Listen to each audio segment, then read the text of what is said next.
ऐसे ही नया नया शिव चर्चा भजन लेके आवे हम रउआ लोगन चैनल के सब्सक्राइब और वीडियो के लाइक जरूर कर ले हम। तो चलिए रउआ लोगन के एक बहुत बढ़िया भजन सुनावेले कि अरे फार गईले भांगिया लटक गईले डढ़िया, फार गईले भांगिया लटक गईले डढ़िया, कहाँ रे गईले शिवाया भांगिया, कहाँ रे गईले शिवाया भांगिया, कहाँ रे गईले। खोजता हम गईली देवा घरवा, खोजता हम गईली देवा घरवा, बैठल देखाली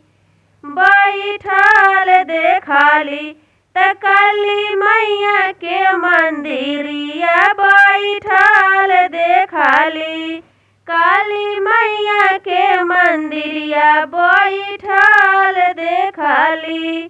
फार गईले धतुरा लटक गईले डढ़िया, कहाँ रे गईले कि कहाँ रे गईले शिवाया भंगिया, कहाँ रे गईले।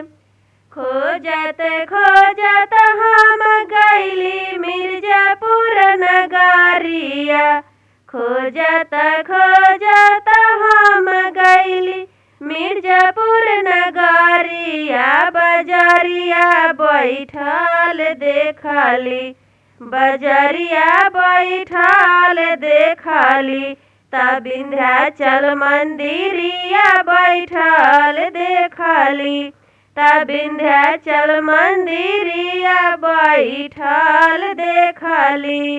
फर गईले नींबुआ लटक गईले डढ़िया, फर गईले नींबुआ लटक गईले डढ़िया, कहाँ रे गईले शिवाया भांगिया, कहाँ रे गईले